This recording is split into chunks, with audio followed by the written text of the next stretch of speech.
Welcome, fellow travelers, to the Never Ending Adventure podcast. I am one of your co-hosts, Russell Tyndall. I'm here, as always, with one of my best good buddies, DJ Nettie P. As always, Yep. just coming at you As live always.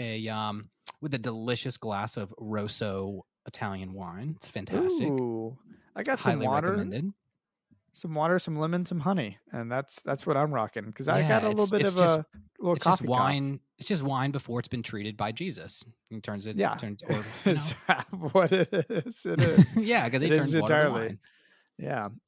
Man, I had like 3 or 4 cups of tea today. I'm just like on a honey and water roll for some reason. But anyways, this is an Adventure Time podcast, as you can assume. And that's what we do. We just talk about Adventure Time, we talk about tea, we talk about wine.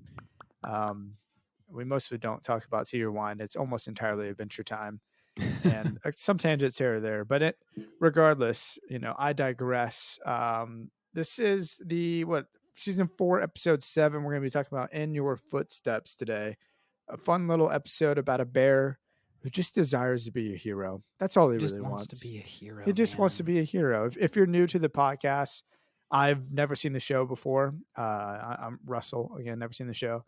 And Ned is a longtime fan. And we're just going to hang out for a bit and go through it and get moving. But first, I think we want to go into a traveler's log segment. A couple of weeks ago, we asked to have people send in their PDA stories, or if there's anything regarding PDA that you wanted to discuss or have us discuss on the podcast. And we had someone who is, she or they, sorry, I don't know pronouns at the moment. She, they, he. They are way on top of it with the traveler's log and always appreciative when they message in. So Ned, can you hit up what Kayla's talking about? And for our traveler's log segment, it's great. You can send us in basically any of your notes to our email, which Russell will shoot out to you at the very end of the podcast today. And it's where we want to get your perspective. We want to see your perspective on what we're talking about. We go deep thoughts, we go theoretically speakings, and we go stories. And we want to hear pretty much everybody else's thoughts and stories, and if we're missing stuff, and if they can top our stories. I think ours are the best, though. But Kayla says, PDA story inspired by Pig in Tree Trunks episode when they are just freaking bumping and grinding nonstop. She said, I wanted to share with you 2 stories about PDA that oddly both happened during the senior year of my high school on the same day. One being awful and cringe, and one being really sweet. It was homecoming and students were dancing, to be expected. Yet there were 2 freshmen that were acting as if they had just experienced hormones for the first time. They were dancing in a way that was extremely offensive to my eyes. I won't go into detail, but I will say I have never seen someone dance for so long on their knees. So I would imagine my comment on that is inspired by Nicki Minaj, more than likely. Yeah. And also like probably a school gym, right? Like they're just hanging out in the school gym. A crudely empty school gym, possibly. Kayla goes on to say, I won't go on in detail, but I will say I've never seen someone dancing for so long on their knees. It was an awful to even get a glimpse of it, and I will never forgive them for that. Angry face.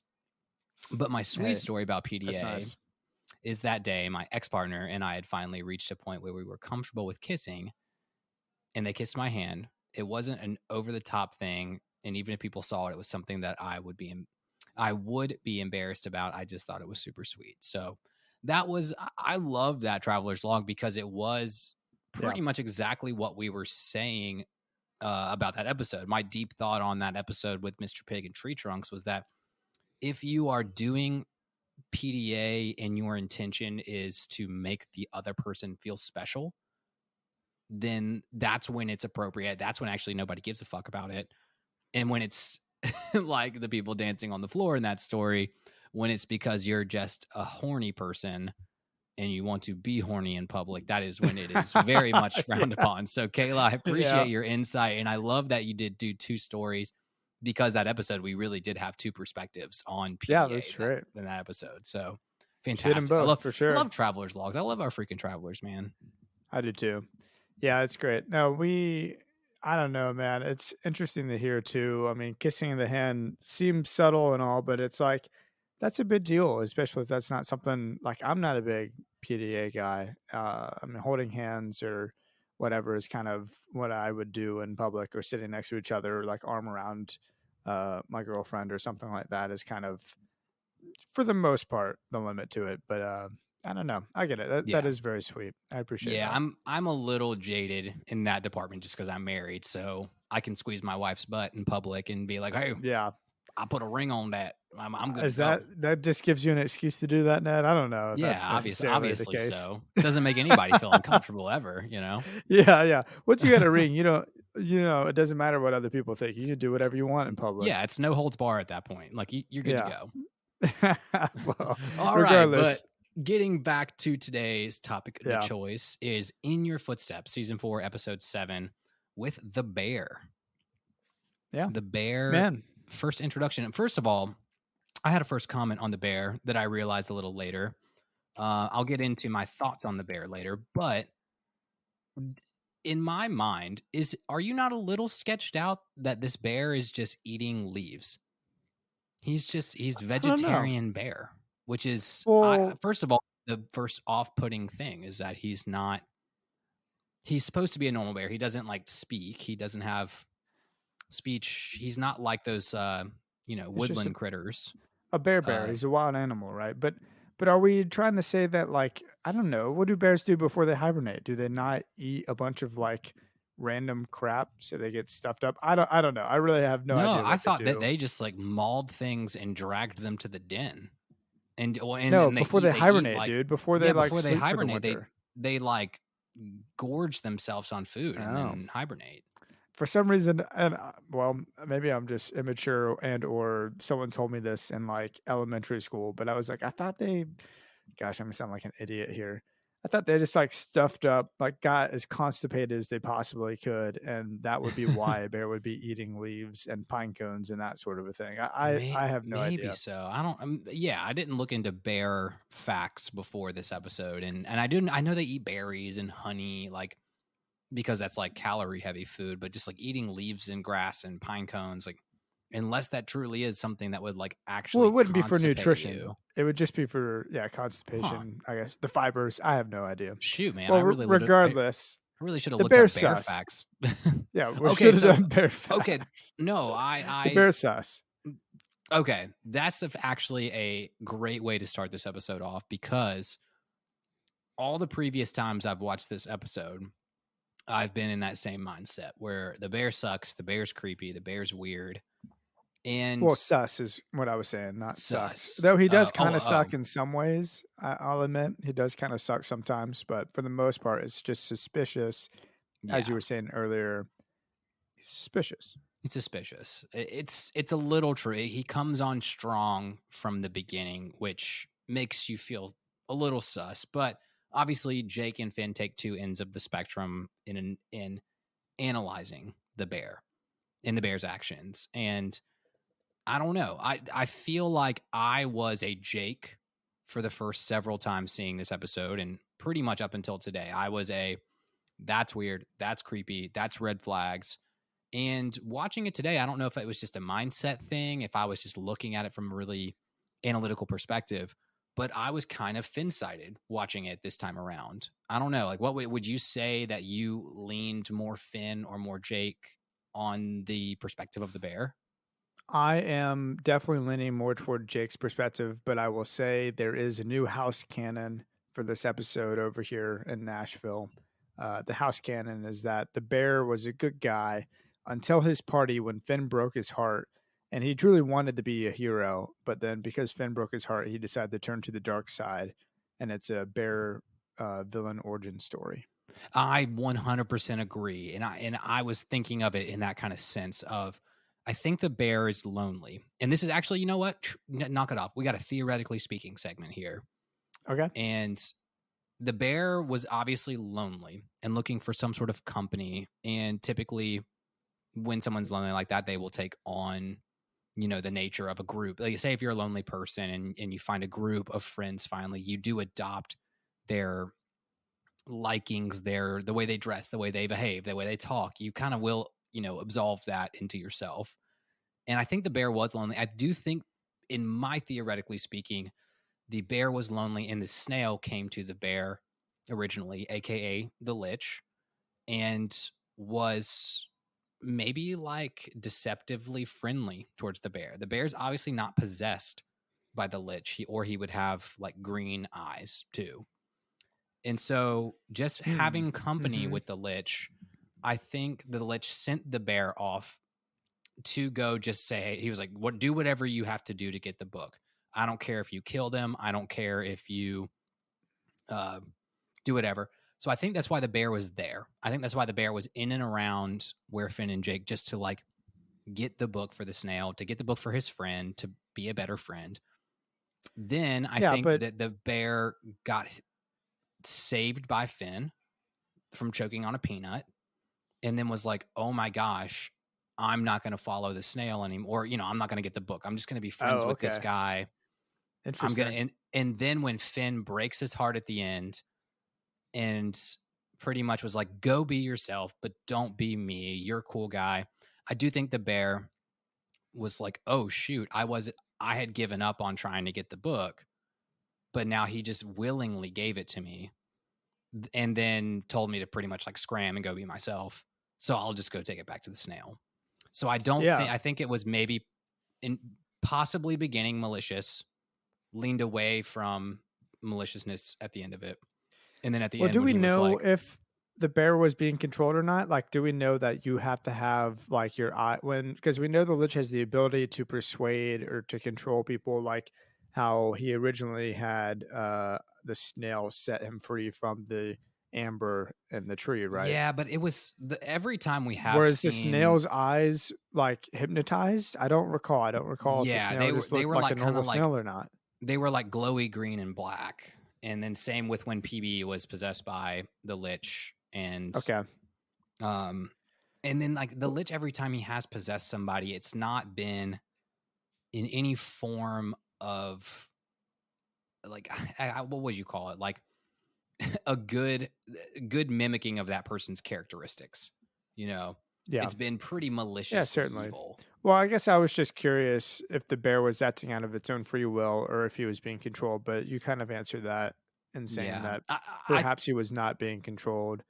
I think Um, when we see just like people being controlled by the lich controlling situations, especially kind of getting into when we get into the multiverse stuff, and there are more entities that are semi possessed by the lich. Yeah, it's the bear. I think is operating like full like self awareness. I think. yeah, I think we vastly underestimated the intelligence of the bear. I believe he knew exactly what he was doing, and when he was pulling on Finn's heartstrings and his imitation, and had the conviction, like his like fake conviction of wanting to be a strong superhero, just like Finn. I think all of Yeah. that was a bear being far more intelligent than he let on, and we underestimated him in that entirely. So, do you believe that the bear did possess the ability to like speak before meeting? Because I still don't believe that the bear necessarily because he goes back to the snail lich's lair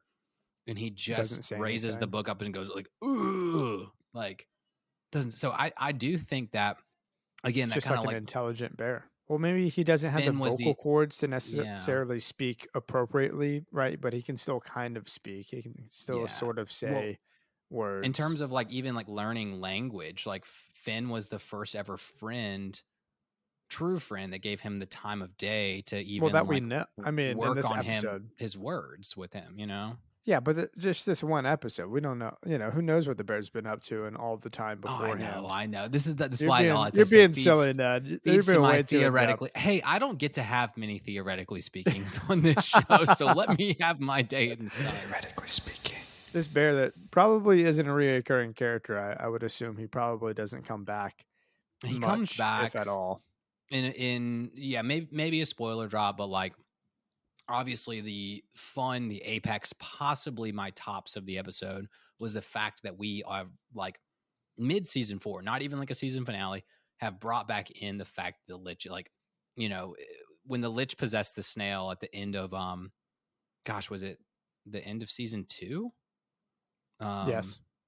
Beginning of season 3, whenever, I guess, however that played out, it was just like left like, was it just a funny joke that the snails possess? And like they bring it back full canonical, and I love Gosh, those like about full time. big circle canonical. We do need a antagonist of the show, and obviously at this point we've established that Ice King's not the antagonist like we thought in season 1. So that was maybe my tops of the episode, that we get the full circle. It got me, man. I was not expecting this snail because I knew it was coming at some point, but I was thinking it would be like right at the end of this season because it had been so Exactly. long at this point. And then when the snail popped out, I audibly yelled. I was like, "Oh God, what the Yes. hell?"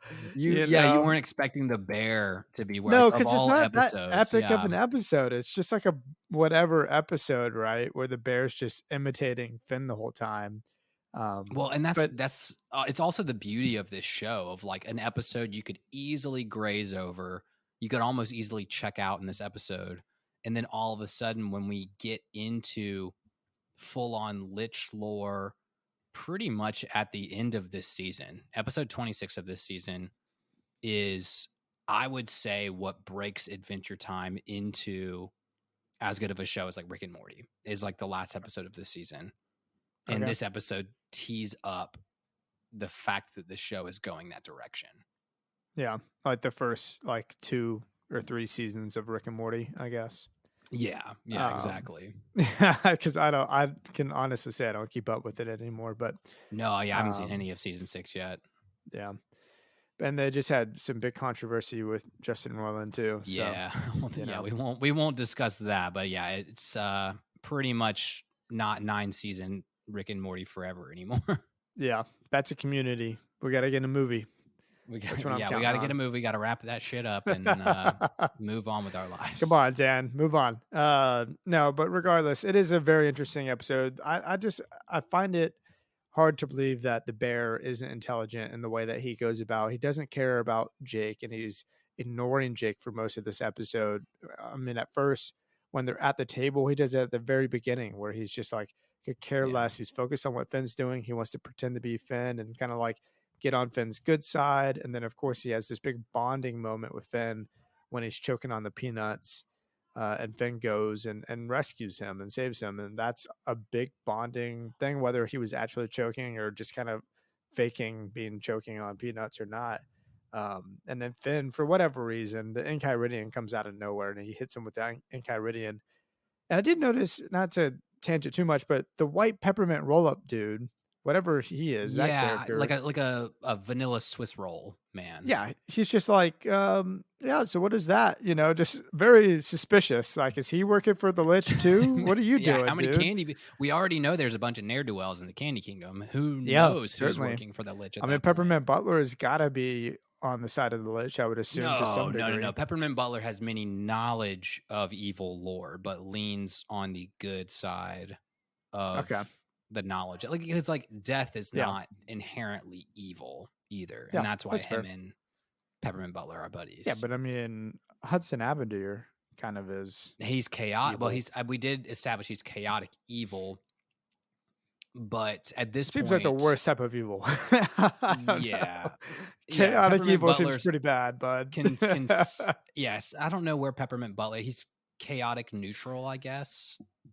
Yeah, maybe so. Yeah. I don't know. It's been a while. I'd have to revisit the charts, but yeah. Then we get the bear again ignoring Jake when they're inside the treehouse when they finally invite him back home, and Jake's sitting there listening to his Walkman. And let's just pause that and say that still shot / gif of Jake listening to his Walkman just chilling. Actually, it's probably one of my favorite stills of the entire show. Oh yeah, really? Yeah, like I love that just like screenshot of Jake just like jamming on a Walkman. I'm gonna have to check that out. I'm gonna need a anime lo-fi playlist to that one for sure. Ooh, that sounds Adventure Time lo-fi playlist with that kind of being the visual element that just repeats over and over again. Did you ever have a Walkman or anything of the sort Sort I of? had a Walkman, an actual branded Walkman, but it Wow. was a CD player. It wasn't a Okay. tape player Walkman. Yeah. I had the CD player as well with some terrible headphones. It wasn't a Walkman. Mine was probably a cheap knockoff, and you really couldn't walk around with that thing because your Yeah. CD would like mess up immediately. Oh yeah. I You were pretty remember grounded. I was like probably 6 years old, had just watched Tarzan. My mom bought me the Tarzan CD, straight up Phil Collins all day. And I would put headphones on at like 6 years old and go and climb trees listening to Phil Collins Oh my with it, gosh. trying not to make the CD skip in the Walkman. That's great. That's so But sorry, funny. I interrupted. I just had to take a moment to No, you're appreciate good. just like that Yeah, you're little good. cool shot of Jake, just like, they're with each other all the time too. So it's like kind of Jake having his little cool, like, I'm just gonna listen to music Yeah, Jake tonight, moment in the corner, little of Jake moment. course. I mean, yeah, the Bears copying Finn, and Finn's all about it. He's like, "Oh, this is Tops Blueby, Tops Blueby." Is that what he says? Tops Tops Blueby. Blueby, That's yes. a weird one to say.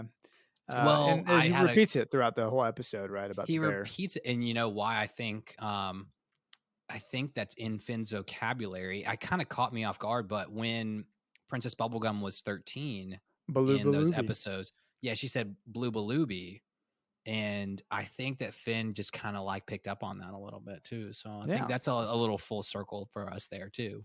Okay, I can see that totally. I just love, we get some good BMO moments in this episode, and Finn's sitting there. He's drinking a drink, and then the bear copies by nibbling on BMO's foot. But again, doesn't copy Jake. He's not interested in Jake. Jake is not the Mm-hmm. hero. Really, what's going on is Jake doesn't have the Enchiridion. Jake doesn't Yeah. have access to what he needs or what he wants. And so Well, he doesn't feel a desire, in my mind, to get on Jake's good side. And it's okay if he's sus for whatever reason. I have a little.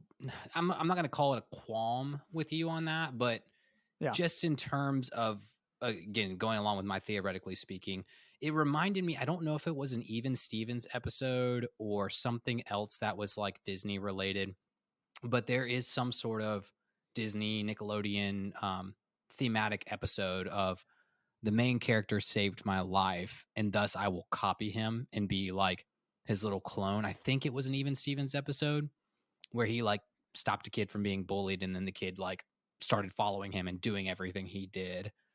And so I think that in essence, that's why the bear is super obsessed with Finn. One is because he's the life of the party to start. Then he saves his life. And then he's like, I want to be like that guy. He But saved in your my headcanon, he freaking life. knows. You also said earlier, though, that you think that the bear already had the meeting with the lich. Already he knows that Finn has Enchiridion. I don't know. I'm not falling for it, man.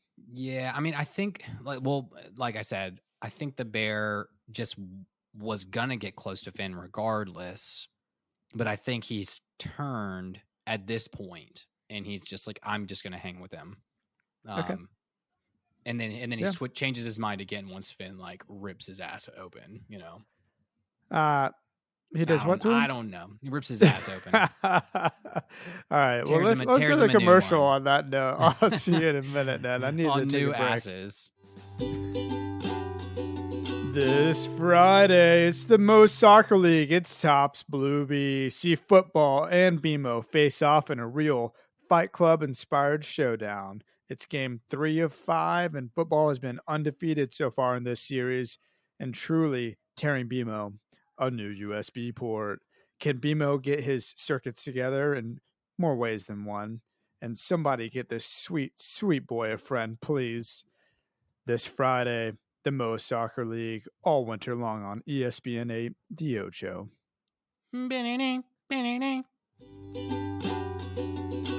And welcome back, everybody. Thank you so much for sitting through our advertisement for the BMO Soccer League, the Mo Soccer League, because that actually leads me into a fantastic factoid of this episode, is that the fact that the promotional art for this episode actually depicted BMO playing soccer with other Mo's while Candy people were cheering them on. It was not shown in the episode, but depicted BMO in a soccer match, which I was like, dude, I could do a whole episode on a I need on a that. BMO soccer. I want I that. I need want that in that my life. so bad, I man. I want gotta that in my say, life.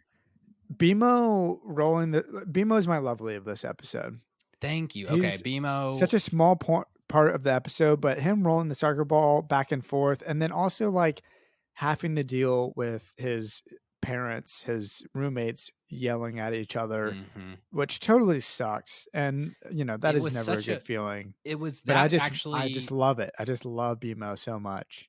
Well, I'm glad that BMO got your lovely because BMO's been my lovely like so many times I couldn't redo it again. Oh, But that same. scene got Yeah. my tops of the episode because Okay. it strikes a heartstring, I'm sure, with many people of Yeah. like sitting there, getting picked up from a soccer practice, and then your parents are arguing, and you're just kind of sitting Immediately. there Yeah. in your soccer uniform, like, what the hell do I do? And we see that, like, yeah, BMO is a functioning part of this family. And very nice to finally see that, like, BMO gets to go do independent things as well. And he goes and plays soccer, like, you know.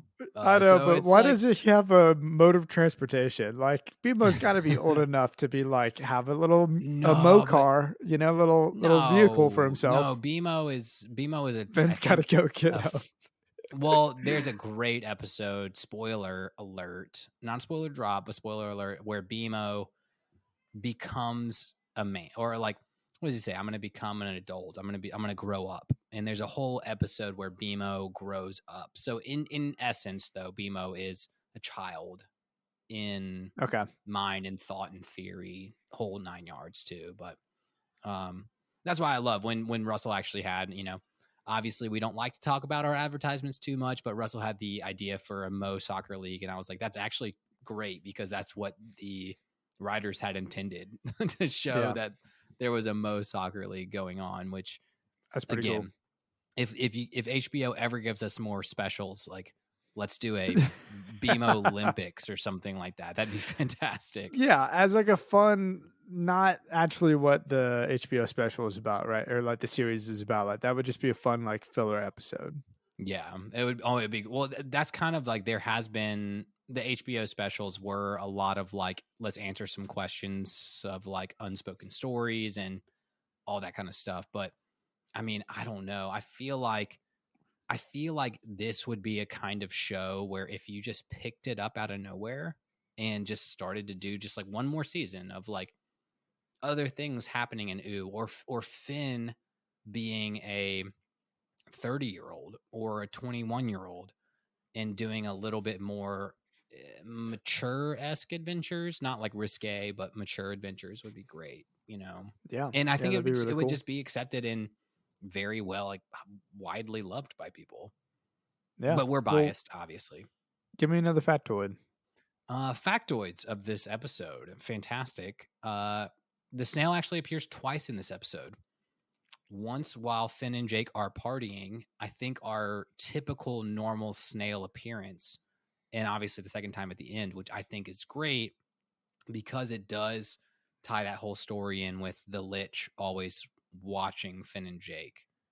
The fact that the snail is in these episodes like waving still. Do we know Kind of that there isn't just multiple snails? What no, if there yeah. were this is just a type of snail that just loves the wave and break the fourth wall? But the I don't snail know. that waved in the episode that the Lich possessed him in, I know. It's I, pretty cool. I That's a cool just fact. I thought it was cool that the snail they did purposely make him appear twice in this Yeah, episode, which was I great. actually really like that because then that just kind of goes to show that he's there, he's having some influence, or what we're not seeing is the conversations between him and the bear in the woods, and he's just like, "Do it, go be friends with Finn, do it." Another factoid of this episode, which I think is actually another great factoid, is that Jake says, "Why can't you grok that?" And the word grok comes from the book Stranger in a Strange Land by Robert A. Heinlein and is a Martian word that means to thoroughly understand something with the completeness of being. Which I love that factoid because, as we will get to in later this season with Son of Mars, that glob and a lot of the words religion, aka like religion of Adventure Time, comes from Mars. Spoiler drop again. That there's a big play with a society going on with Mars. That's a big deal. Other factoids of this episode: the bear is seen wearing a hat like Finn's, which obviously goes to show that Finn has multiple hats, finally putting to rest the theory that Finn has been wearing the same hat since he was a baby. But I think that that's a great thing to bring up, just to be like, It's Finn got a doesn't have style. one dirty baby hat that he always wears. I get it. I'm on my 7th pair of like the exact same Vans. So, I've been wearing them since high school. It's a style. Sometimes it's hard to get over those. When you know. When you got a style, you know it. Yeah, you just got it. You got to rock it. I think it's a cool fact too that this is the first time the snail actually talks in Adventure Time, in theory. But the old voice of the Lich was Ron Perlman, and this time it was actually Penn Ward that was voicing the Lich as the snail, which I think is cool. I love the fact that Penn Ward is that involved with his own show as well. And then some of the other things is factoids about this episode is just that the title card is a depiction of a young Leonidas, resembles from the film 300, where a young Leonidas is about to engage in a battle with a wolf. And I just thought it was interesting, that title card, the bear, how aggressive he is, and how, kind of out of like, kind of instinctually acting and totally just a natural act for the bear's aggression. And then you have these two birds, like kind of ravens or crows or whatever, looking over, kind of maniacally, like surveying the situation, which I can only assume is like in the place of the snail, as to not give away the snail is going to be the end of the episode. Good analysis. I mean, we don't typically do really deep title card analyses, but that's actually, I love that, the fact that kind of the ravens were a Lich essence watching over the bear. That's what it seemed to me. But Ned, I'd love to get to my tops of this episode, if you don't mind. Oh yeah, give me your tops, baby. Well, let's lead into it first a little bit. We were back at the house, and the bear is imitating Finn like crazy. He goes to get BMO at the soccer game, right? Mm-hmm. And it comes back, and all the Finn cakes have been eaten, and Finn's just convinced. He's like, dude, he's a bear, Jake. He's a wild animal. Get over it. Like, you're supposed to be the mature one at this point, and stop him. Don't film him to try and show me what's up. Yeah, and my Jake mistake of the episode, obviously. Yeah. But then Jake is just like, well, fine. I'm not going to your party that you're throwing. Like, I'm not interested. Like, this sucks. You suck. And Finn has no idea what he's talking about. The bear's throwing a party. Finally, it hits Finn. Oh, crap. This bear is trying to, like, take over my identity or something. And they go to this party, and Finn's all peeved and everything. But my tops is what Jake says to Finn when they get to the party, when they arrive. Jake goes, he got in close. He used you. Now he's feeding nuts to your ex-girlfriend. It was a creepy moment where the bear like prematurely shoves a peanut into like mid-sentence of PB. Mid-sentence. However, I did find it slightly endearing that he was doing it to do the Heimlich maneuver on Princess Bubblegum, because he wanted to be a hero. He wanted to be a hero. The only thing he didn't have the but PB's creepy in that scene. PB's so creepy in that scene. PB's the way she looks, she like kind of laughs, and she's got like spit coming out of her mouth. Is it a sexual innuendo? I don't know. I don't know. I think it has to be, man. It has to be. It's got to be innuendo. I'm not about it. But Jake's comment about like he's feeding nuts to your ex-girlfriend is so funny. It is. He's feeding nuts. Well, and then Finn has the whole moment. Again, it's a great like theme of this whole season, that Finn is very much on like the flame princess kick now. Is his like secret crush now. She wasn't my girlfriend. We never went steady. Yeah, and so going steady is a nice way of putting it. I love it actually from the 80s. My parents always were like, we say going out, like you guys going out. And my parents said in the 80s, we just called it going steady. So kind of it's funny that Finn uses that terminology too. But yeah, Yeah. it's one of those moments where PB is like so logical in so many situations, and you're like, why is she like creepily going along with this bear? Like, I don't Yeah. know. But she Well, said, yeah, the she thought it was one of truest, Finn's just like funny jokes, which I guess makes yeah. sense, you know? Yeah, and then they're all pissed off that he upset the bear, right? And he has to go apologize, and Finn feels terrible. But then the Finn mistake is simply giving away the Enchiridion, the hero's handbook. Has he read the entire thing? I can only He assume he's I can finished it by this I can point. only assume that he has memorized it front to back. That Yeah, but the they, reason that he got it, because I mean, Billy had it at some point. We have to know Billy had it at some point. And obviously Billy put it back up on the mountain where Manish Man lived. That the real Enchiridion 2 is only, I think it's like, it says like 52, 53 like excerpts or per se. okay, And so I would imagine that interesting. Finn has read it from the back. He knows it. He maybe has copies. Who knows? But Yeah. Finn at this Well, point they're is just a using true it for hero. when the grass is gross or when the grass is wet. Like they're abusing the Enchiridion, this very important book. And I found it very fascinating at the end of this episode. And this is my theoretically speaking. Um, the snail says that the Enchiridion brings him one step closer at the end of the Mm-hmm. episode and leaves it kind of vague. And as someone who's never seen the show before, I have to assume that this is some sort of an artifact or there are other artifacts and books that the Lich wants to collect in order to open some sort of interdimensional portal. Like it's going to be like a straight up Gravity Falls situation. Either that or to summon some sort of a big monster of old, and maybe even it's a way that he can revive, like fully revive his old self as the Lich. It's one of those three in my mind. There's other artifacts out there that he's got to find. Essentially, like it's not just the book. You Obviously, one step closer. you are obviously becoming a fan of this show, because I'm not going to spoil which of your theoretically speakings that aligns with, but like you are well within the ballpark of that Mm, theory, which is fantastic. I love that you're thinking that way, because yes, the Enchiridion is very important. I won't tell you what happens, but like, yeah, that's pretty much yeah. how this season ends. Well, like in So Gravity Falls, I don't know, spoilers. I won't even go into it. Actually, just watch yeah, if you Gravity haven't watched Falls. It's Gravity Falls at amazing. this Yeah. point, go watch it. It's a phenomenal show. Yeah. Yeah, Phenomenal. it's great. So good. But and a very similar vibe too, which you gotta love. But Yeah, but yeah, the I end, don't know. I how, thought that was interesting.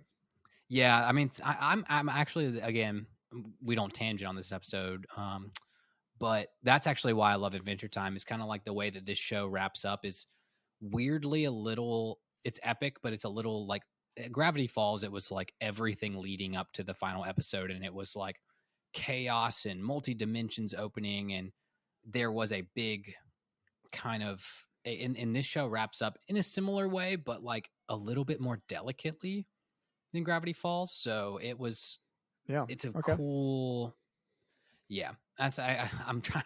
Dang it! This is why I was like, man, I'm ready to get to like the last season, and then we'll just do all 9 seasons, over again. We'll do 18 seasons of this show, and we'll just start it all over when Russell's seen everything. Yeah. Hey, I'm Russell. I'm your co-host. This is my second time through the Adventure Time. This is a repeat podcast. Y'all heard the first one. Um, Yeah, we just well, repeat all the same notes and everything. on that The only topic, other thing I oh, go had on. about oh sorry. And I'm coughing. How unprofessional of me. The Oh only other goodness. topic I had to talk about for this episode was what a dingus Finn looks like when he sleeps. He looks like such a dingus.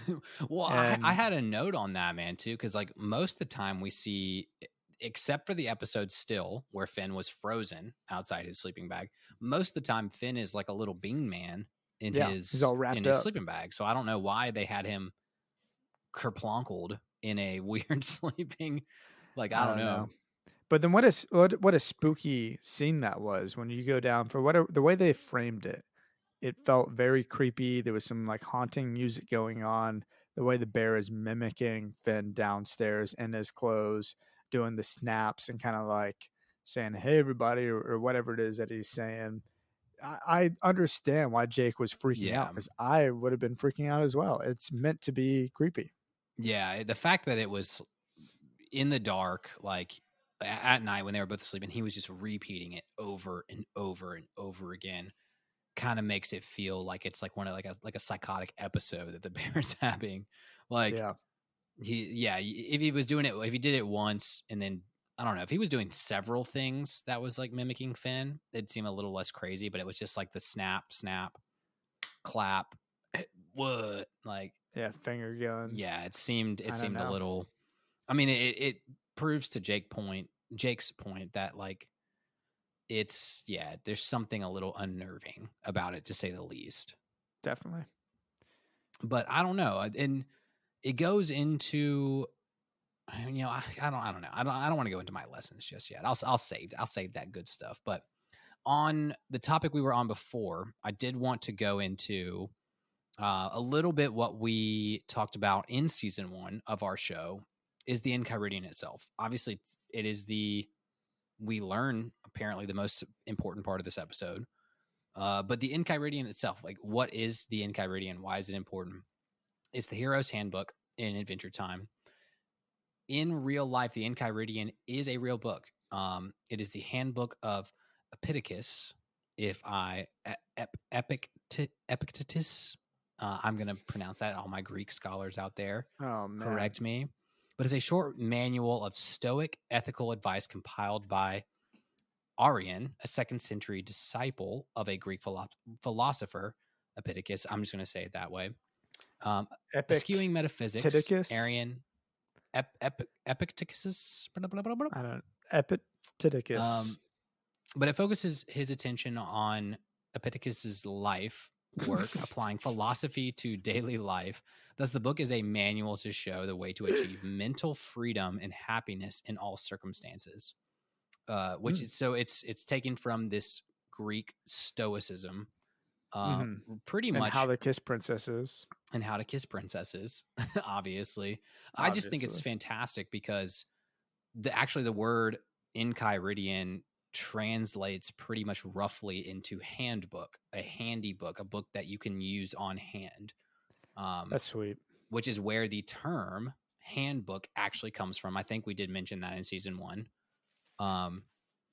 And I just think that's one, it's just a cool reference to pull that into a simple kids show, that there is a handbook on how to be a hero. But the cool book, and now actually I think I've got some flights I'm taking tomorrow. I might start reading this Enchiridion. It has a lot of really cool, what they say in the 17th century, it lasted like 1,000 years too, and was taken and reiterated in Christian and like epic Stoicism, different depictions as well. But what's called like neo-Stoicism movement too. But essentially, for how much we talk on this podcast about how important self-awareness is, the real Enchiridion is such a book that pretty much says, here is a lot of advice on things you should think about in your life, of if you're self-aware of this, if you're self-aware of yourself, understand the things that like live in, like very much like if you can't control the circumstances outside of you, those circumstances don't like mold you. So I don't know. It seems really cool. And I love that's kind of a reference to Finn's development and why Finn is actually except when it comes to women, Finn is a pretty stable character too. Yeah. He's a pretty solid hero. He's pretty grounded, except for when it comes to his lady relationships. That's pretty neat to hear that it's a real book. I mean, we may have mentioned that. I don't remember talking about that. That's cool.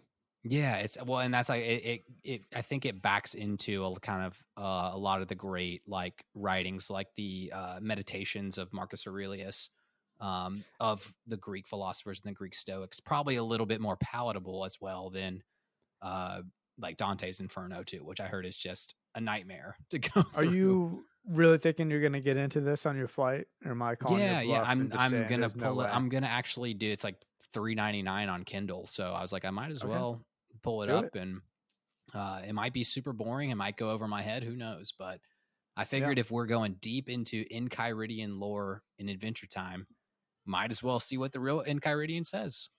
Yeah, I'm about it. You do that and report back to me. Yes, we'll report back to the podcast. Let everybody knows what's going on. Well, Russell, overall ranking of this episode amongst all the seasons in this season, are we feeling good about it? Not going to make your top 5? It's not going to be my top 5. This was a great episode. It was fun. Does not stick out as like some sort of a substantially amazing, incredible, I'm going to remember this episode for the rest of my life. Or when I'm rewatching this show eventually, I'm going to go, I can't wait for when the Lich comes back. Yeah. But it is a fun episode. It's a good time. I think it's a good Adventure Time episode overall. Yeah. It gave me about half the episode is what I call, treehouse episodes. And it kind of gave me a little bit of that, like, oh, we're in the treehouse. We are just like hanging out or whatever. So it had some good vibes like that too. So I appreciate it, but I think you're right. I don't think it will necessarily end up in top 5 as well. So, but lessons, man. I've got one lesson. I'm gonna keep it short and sweet today. That imitation can be the sincerest form of flattery, but it can also be the most insulting form of manipulation as well. Oh, wow. Because if you think about it, like if someone imitates you, flatters you, hypes you up, makes you think, again, Finn's just like, he just wants to be like me, and that's cool. He's like very flattered by it. That when someone manipulates you off of pretending to be like feeding your ego and then flipping the script, that has got to be probably one of the worst feelings ever too. So yeah, that sucks. That imitation is a very, very, I don't know, sharp bladed weapon, I guess you could say. A double-sided blade. Okay.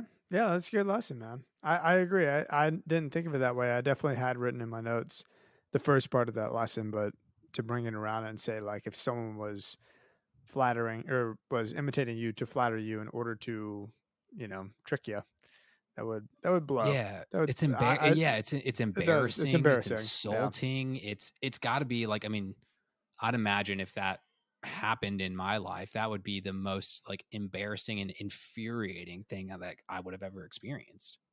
Yeah, totally.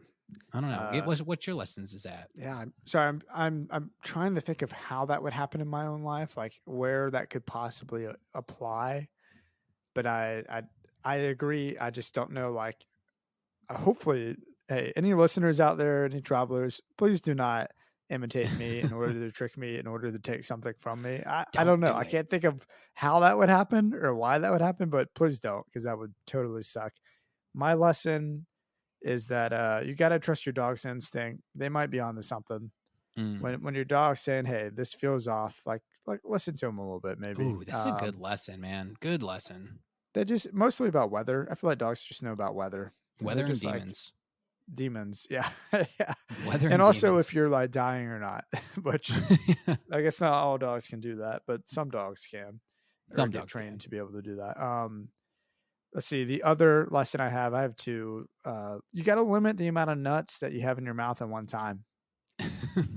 There's just a limit on the amount of nuts that one person can take. That's a good in the bed lesson and out of the bed lesson. Yes. Yeah. Well, my lessons are just like fortune cookies. You can always add in bed at the end of every one of my lessons. So, except for the trust your dog's instincts, they might be on to something. Hopefully, not in bed. That's weird. Regardless, on that note. Oh wow! We just got. Well, I was gonna say my dog barks my joke in the bed, apply. I'm like, there's someone in the house. Yeah. Well, there you go. It doesn't have to be sexual. It just so it does apply. It still works. It still applies. Sometimes sexual, we're sometimes good. not. You're in the clear. Yeah. We're not sickos on this podcast. We're not weirdos. Super sickos. That's for sure. Well, dude, I've got a great rec for this week, but I wanted to hear a rec that you had. My rec, dude, I don't know if you know this about me. I would assume you do. Do you know my favorite TV show of all time, Ned? Naruto Shippuden? A good show. Not my favorite show of all time. My favorite Avatar: The Last show. Airbender. Oh, oh, maybe Oh, yes, I know no. that's in the top 3, I'm sure. It's up there for sure. My favorite show of all time, probably because of how nostalgic it is for me. I don't know how much it holds up, though. I take that back. I do know. I've watched it 6 times through. That 70s show I've seen Oh, so yeah. many times. I recently started watching that 90s show, which is the Oh, I didn't Netflix even know it come out yet. remake. Yeah, it's out, dude. Came out Thursday. Oh, shoot. So Leia is the main character, and I won't spoil too much for you, Ned, but Leia is Eric's daughter, of course, Oh. because he's a big Star Wars nerd. And the first episode, if you're that 70 show fan, I think go watch it for sure. If you're not, there are other sitcoms that might be a little bit better. But as a that 70 show fan, I almost teared up in that first episode because Eric's in the first episode and he's just so Eric Foreman. It is just so good. It just feels so like, oh my gosh, an old friend. You are the same person you were Oh, when we left off. that's It's so so great nice to that see you again. they kept his character to where it felt familiar, because that's where those Oh, like kind of totally. reboots can mess up, man. Like um I tried watching How I Met Your Father, and it misses the mark. It Yeah. misses the magic. I don't know. I Well, I don't think a even big dislike part Hilary of Duff, it, a but big part of it reboots are is tough. like Red Foreman and Kitty Foreman, the parents are the grandparents now, and they are basically the main characters, if not like the secondary main characters of this Hmm. show.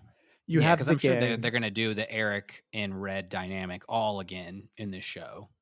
Well, it's interesting too because now Red's older. He's the grandfather. He's not the dad. He doesn't have to be a hard ass necessarily, Does but does Red he's spoil his grandchildren like hardcore, and not then still like necessarily. He's a little cheap. He's still Red Foreman. And he's okay? kind of doing his Red Foreman things. We don't need to do a whole analysis on. Just Yeah, watch it. sorry, I'm It's I'm it's like good. super Just excited watch about it. it now. So Yeah.